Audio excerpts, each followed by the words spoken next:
మీరందరూ ఇప్పుడు కష్టపడుతున్నారు. ఇవాళ రేపు వాళ్ళకి డబ్బు వచ్చినా అధికార పార్టీ ఉన్న కాంగ్రెస్ వాళ్ళు ఎన్ని అంటే అధికారం ఉంది అని రేవంత్ రెడ్డి గారి నుంచి మొదలు పెడితే ఎమ్మెల్యే కొత్త కాదు. వాళ్ళు గ్రామాల్లో పంచాయతీ ఎన్నికల్లో పర్యటనలు సభలు పెడుతున్నారు, మాయమాటలు చెప్తున్నారు. కాబట్టి ప్రజలు దాన్ని నమ్మడానికి సిద్ధం లేదు. ఒకటే అడగండి, రైతులకి ఎరువుల షాపులు పోతే యూరియా దొరికిందా మీకు అని రైతులు అడగండి.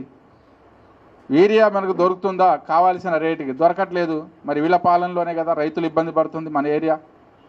అదేవిధంగా ఇల్లు ఇస్తామన్నాళ్ళు మొన్ననే ఇవ్వచ్చు కదా, ఎందుకు ఇవాళ ఇస్తామంటే వచ్చే గ్యారంటీ లేదు, రెండో దఫా ఇల్లు వస్తాయని గ్యారంటీ లేదు, ఉన్న వాటికి ఎన్నికలు అయితే బిల్లులు ఇచ్చే పరిస్థితి లేదు. అందుకోసం ఇవాళ హైదరాబాద్లో వాళ్ళ కాంగ్రెస్ ప్రభుత్వం మీటింగ్ పెట్టింది. ఉన్న ఆస్తులను ఎట్లా అమ్మాలి, ఏ కంపెనీకి ఇవ్వాలని మీటింగ్ జరుగుతుంది హైదరాబాద్లో.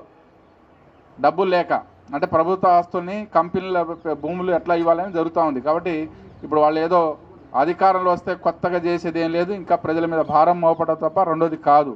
కాబట్టి స్థానికంగా మీరు చేసిన అభివృద్ధి చెప్పండి.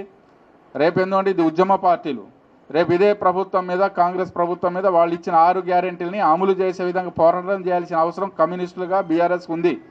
కాబట్టి మన ప్రజాప్రతినిధులు, సర్పంచులు, వార్డు మెంబర్లు గెలిస్తే మన పోరాటాన్ని ఉధృతం చేయడానికి ఈ ప్రభుత్వం ఇచ్చిన హామీలు అమలు చేయకపోతే గద్దె దించడానికి ఎన్నికలు ఉపయోగపడతాయి.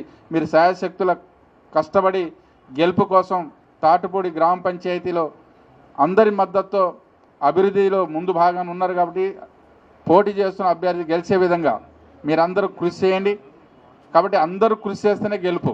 ఏ ఒక భద్రయ్య గారు కాదు, ఇక్కడ ఉన్న వాళ్ళందరూ సర్పంచ్ అభ్యర్థులు అనుకోండి, అందరిది గుర్తు బ్యాట్ అనుకోండి, 6 కొట్టేటట్టుగా మీరందరూ సిద్ధం కాండి. తప్పకుండా 11వ తారీఖు మన గెలుపు విజయం సాధించి చేయండి. మీకు ఎలాంటి సహకారం కావాలన్నా బీఆర్ఎస్ నాయకత్వం ఉన్నారు, మేము కూడా ఉంటాం అని మీకు అందరికీ హామీ ఇస్తూ మాట్లాడే అవకాశం ఇచ్చిన పెద్దలందరికీ ధన్యవాదాలు తెలియజేస్తారు.